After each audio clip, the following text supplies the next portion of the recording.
He was a loving father by day and a killer by night. By all appearances, Thomas Keller was the kind of man every small town admired. A devoted husband, a proud father, a man who coached Little League on weekends and volunteered at the church every Sunday. To his neighbors in Maplewood, he was the picture of kindness, soft-spoken, generous, always smiling. But beneath that calm exterior was a darkness so deep, even his own family never saw it coming, until his daughter did. It began in the summer of 2014. Thomas lived with his wife, Margaret, and their 16-year-old daughter, Emily, in a quiet cul-de-sac just outside town. They were a family that seemed to have it all: a nice home, a loyal dog, and a father who made everyone feel safe.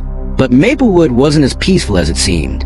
For months, the town had been gripped by fear, a string of disappearances, all women in their 20s, vanishing without a trace. No witnesses, no suspects, no pattern. The media called him the Shadow Man, police called it a nightmare with no face. And Emily Keller had no idea that nightmare was living under her roof. Thomas worked as a night shift security guard at a local shipping warehouse. He often told his family his job was boring: long nights, empty corridors, endless coffee. So, when he came home at dawn, exhausted and distant, no one questioned it. But there were signs, tiny cracks in the mask, a strange box he kept locked in the garage, late night drives even on his days off, and a coldness in his eyes that sometimes surfaced and then vanished just as quickly. Margaret brushed it off as stress. Emily, still a teenager, didn't think much of it until one evening changed everything. That night, Emily was scrolling through news reports about the missing women. One article had just been updated with a newly released photograph, a smiling young woman named Kayla Monroe. Emily froze. She knew that face. Kayla wasn't just another stranger from the news. She was one of her father's co-workers from the warehouse. She'd met her once, months before, when she dropped off dinner for him during his shift. Emily remembered how friendly Kayla had been, and how quickly her father had ushered her away.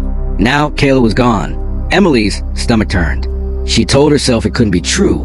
Her father would never hurt anyone. But something inside her whispered otherwise. That night, while Thomas slept, she crept into the garage.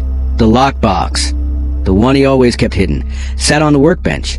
The key was on his keychain, hanging from the wall. Her hands shook as she opened it. Inside were photographs, hundreds of them. Women, smiling, laughing, unaware, each one dated and labeled in his handwriting. Kayla's picture was on top, and beneath the photos was something worse.